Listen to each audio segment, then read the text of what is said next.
Fashion merupakan konsep yang lebih dari sekedar pakaian. Ia adalah sebuah bahasa, sebuah bentuk ekspresi diri, dan cerminan masyarakat. Melalui fashion, individu diberikan ruang untuk berekspresi, berkreasi, bahkan berkomunikasi lintas komunitas yang ada di berbagai belahan dunia. Kompleksitas dalam dunia fashion melibatkan berbagai aspek, termasuk ekonomi. Arus fashion yang begitu kencang berpengaruh besar terhadap nilai dan pergerakan ekonomi. Sehingga dapat dikatakan bahwa industri fashion merupakan bagian integral dari tindakan ekonomi sekaligus tindakan sosial.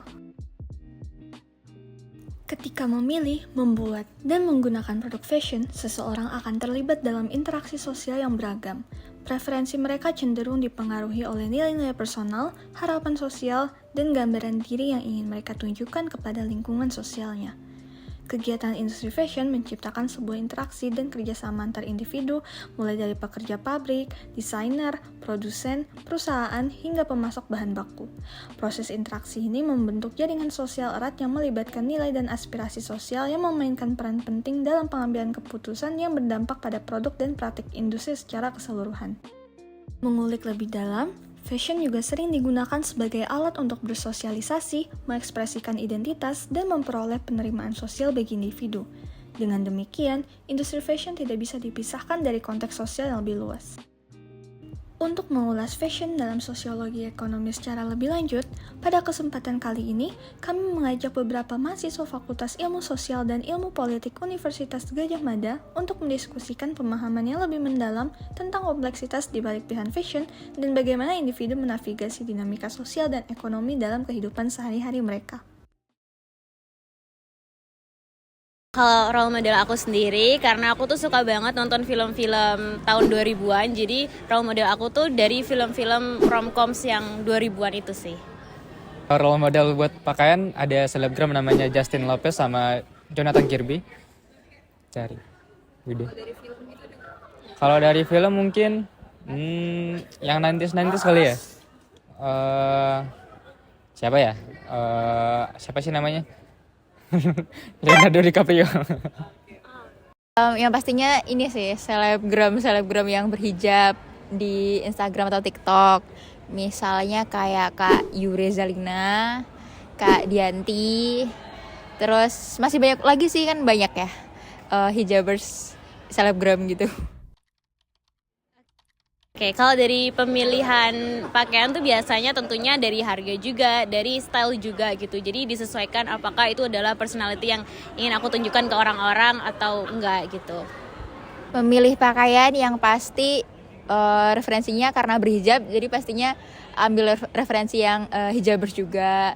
Terus juga dari segi warna sama segi kenyamanan sih pasti. Kebanyakan sih online store ya, soalnya kan itu tadi referensinya tuh dari kayak sosmed. Kebanyakan terafiliasi di sosmed, jadi kayak langsung check out di sana. Cuman juga masih sering beli di offline juga sih, soalnya kebetulan di deket sekitaran kampus juga masih banyak toko-toko baju yang lucu-lucu. Jadi kayaknya masih balance sih antara online dan offline, dua-duanya ngikutin. Kalau aku biasanya tahu tren tuh tentunya dari sosial media dan juga aku ngelihat teman-teman sekitar gitu, karena banyak banget teman-teman sekitar tuh yang up to date banget sama tren-tren sekarang.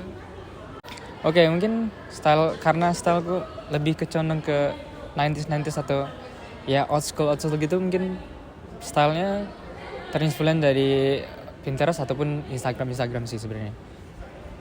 Yang terutama sih dari media sosial, soalnya kan kita nggak bisa lepas dari media sosial nih. Pasti kayak setiap hari ada aja yang ditonton, ada aja yang jadi inspirasi buat outfit gitu.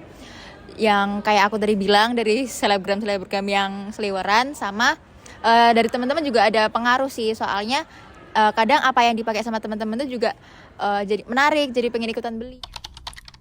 Berpakaian sendiri aku tentunya menyesuaikan sama acara ataupun dress code yang dibutuhkan. Terus kalau buat sehari-hari mungkin lebih ke apa yang nyaman di badannya aja sebenarnya. Pasti kalau ada acara pasti kan kita ngikutin ambience dari acara itu ya. Terus kayak kalau di kuliah, ngampus atau kerja itu kan juga pasti kita sebisa mungkin well dressed gitu. Terus sama ada satu motif lagi, menurut aku pakaian tuh juga sebagai investasi gitu. Misalkan ada tawaran pekerjaan di mana klien mungkin minta style outfit yang kayak gimana, itu kalau misalkan kita punya kan akan lebih menyenangkan gitu untuk pemberi pekerjaannya gitu. Oke, mungkin buat influence dari teman-teman nggak terlalu besar karena aku lebih ke gimana aku percaya diri ngambil pakaian untuk milih pakaian apa yang mau aku pakai gitu. Lumayan besar sih, soalnya kalau mau beli sesuatu tuh biasanya minta validasi dari teman-teman dulu.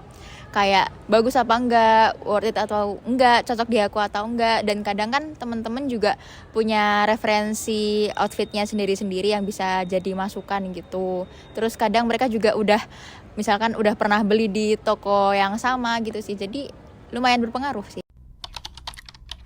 Jujur nggak inget sih, tapi kayaknya pernah dan kayaknya itu nggak nyaman sendiri sih, jadi nggak usah sih menurut aku. Ya tentunya pernah ya, karena nggak semua pakaian bisa kita pakai di semua situasi gitu.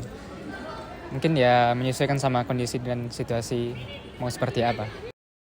Pasti, soalnya kan kadang ada suatu forum tertentu di mana kita harus menyesuaikan cara berpakaian ya, kayak misalkan di forum keagamaan gitu-gitu, yang pakaiannya pasti lebih berhati-hati gitu sih. Kalau sampai ditekan, aku rasa nggak pernah sih, belum pernah. Cuman kalau misalkan ada orang terdekat yang kasih komentar kayak kamu tuh nggak cocok pakai outfit yang pastel kayak yang biasa aku pakai, kamu tuh cocoknya lebih ke yang warna gelap kayak hitam, putih, monokrom gitu. Itu tuh pasti ada aja komentar-komentar kayak gitu dari orang terdekat. Melalui wawancara kepada Sandia, Aris, dan Diva, tampak jelas bahwa aspek sosial dan ekonomi saling terkait erat dalam membentuk pilihan fashion individu. Faktor-faktor seperti pengaruh teman sebaya, media sosial, identitas budaya, serta kondisi ekonomi pribadi, semuanya dapat memainkan peran penting dalam keputusan fashion yang diambil oleh individu. Hal ini dapat dianalisis melalui konsep embeddedness dalam sosiologi ekonomi. Konsep embeddedness yang dikemukakan oleh Mark Granovetter mengacu pada interaksi yang kuat antara struktur sosial dan kegiatan ekonomi. Dalam konteks fashion, interaksi tindakan ekonomi dan motif sosial tersebut dapat diuraikan seperti yang pertama, di dunia fashion, embeddedness mengacu pada hubungan yang erat antara desainer, produsen, pengecer, dan konsumen. Desainer fashion seringkali terikat oleh jaringan sosial yang mempengaruhi desain mereka, sementara produsen dan pengecer menjalin hubungan yang kuat untuk mendistribusikan produk fashion. Konsumen juga terpengaruh oleh tren dan preferensi sosial dalam memilih pakaian mereka.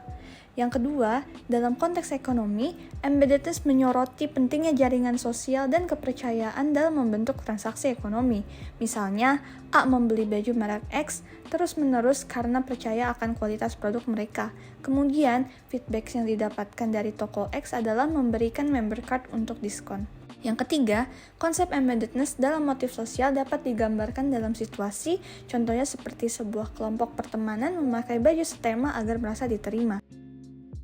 Melihat dari kacamata sosiologi ekonomi, dunia fashion memperlihatkan bagaimana aspek sosial dan ekonomi saling mempengaruhi dan membentuk identitas seseorang. Melalui kacamata sosiologi ekonomi, kita dapat menganalisis tentang bagaimana sebuah produksi, distribusi, dan konsumsi fashion mencerminkan embeddedness serta bagaimana pilihan berpakaian mampu mencerminkan status ekonomi, budaya, dan aspirasi sosial individu.